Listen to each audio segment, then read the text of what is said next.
ഇവിടെയാണ് എല്ലാ നല്ല ചടങ്ങിലും, അതായത് മംഗളമായിട്ട് നടക്കുന്ന എല്ലാ ചടങ്ങും അവസാനിക്കുന്നത് ശോഭാനെ എന്ന് പറഞ്ഞൊരു പാട്ട്. അത് എന്താ ചെയ്യണമെന്ന് വെച്ചാൽ, ഇപ്പൊ കല്യാണം കഴിഞ്ഞ് വധൂവരന്മാരെ ഇരുത്തിയിട്ട് വരന്റെ അമ്മ ആണ് ഒരു താലത്തില് നിലവിളക്ക് വെച്ചിട്ട് ഇവരെ ഒഴിയുന്ന ചടങ്ങാണ്. അപ്പൊ അതിനാണ് ഈ പാട്ട്. പിന്നെ അതുപോലെ ഒരു കുട്ടിക്ക് ഞങ്ങൾ പല്ല് മുളയ്ക്കുമ്പോൾ ഒരു പല്ലട ദന്തുമ്പർ എന്ന് പറഞ്ഞൊരു ചടങ്ങ് ചെയ്യും. ആ സമയത്തും ഇത് ചെയ്യാറുണ്ട്. ഈ കുട്ടിയെ ഇരുത്തിയിട്ട് വീടിന്റെ ഉമ്മറപ്പടിയിൽ കുട്ടിയെ ഇരുത്തി കുട്ടിക്ക് സ്പെഷ്യലായിട്ട് 2-3 ഐറ്റംസ് ഉണ്ടാക്കുമെന്ന് അത് കുട്ടിയുടെ മുമ്പിൽ വെച്ചിട്ട് വീട്ടിലെ കുട്ടിയുടെ ഗ്രാൻഡ് മദർ സ്ത്രീ ഈ പാട്ട് പാടി ഈ കുട്ടിയെ ഒഴിഞ്ഞിട്ടാണ് ആ തന്തുമർ എന്ന് പറയുന്ന സാധനം കുട്ടിയെടുത്ത് തിന്നുന്നത്. അപ്പൊ അത് ട്രഡീഷണലി പാടി വരുന്ന പാട്ടാണ്. ഈ പാട്ടില് നമ്മുടെ മഹാവിഷ്ണുവിന്റെ 10 അവതാരങ്ങളെയും കുറിച്ചുള്ള വർണ്ണനയാണ്. ഓരോ 4 വരി കഴിയുമ്പോഴും ഈ ദീപം ഒഴിയും. അതാണ് പാട്ട്.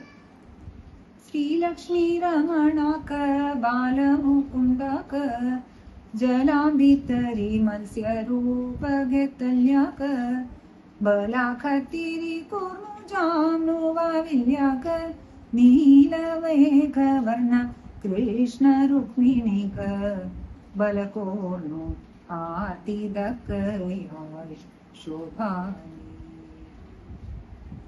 जोडी जोडी तोंडाचे नाक जळलेल्याक जोडी रूप घेनो भूमी दळलेल्याक नरमृग रूप घेनो हिरण्य मरलेल्याक जोडी रिबे सोनो श्री कृष्ण रुक्मिणीक घटी कोर्नो आरती तकय शोभानी स्थान प्रायरी भूमी दानमगिल्याक दान दिल्लेले बली मोक्षू दिल्लेल्याक रय्याचे कुल सर्वै नाशू केल्लेल्याक नीलमेघवर्ण कृष्ण रुक्मिणीक कुलमाण्य आरती दकया शोभानी दशरथ रय्यागिरी जन्मू घेतल्याक दशमुख रावण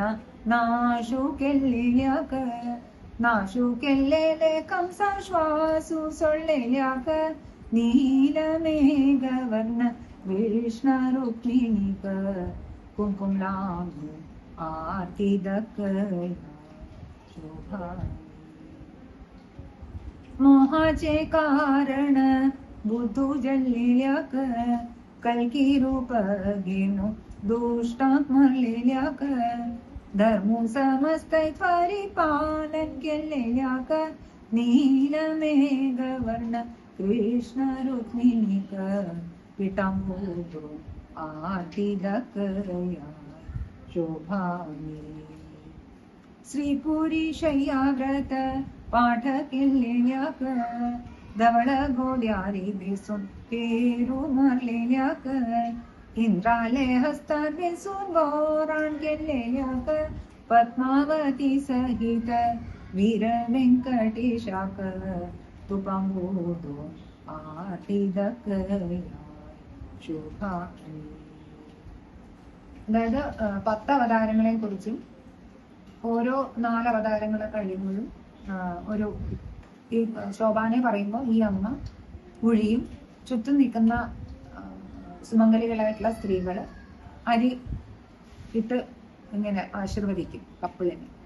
ഈ ദന്തുമ്പർ ചെയ്യുന്ന കുട്ടിയെയും അതുപോലെ ആശീർവാദമാണ് ഉദ്ദേശിക്കുന്നത് ശോഭാന എന്ന് പറഞ്ഞത്. ട്രഡീഷണൽ ആയിട്ട് ചെയ്തു വരുന്നത്.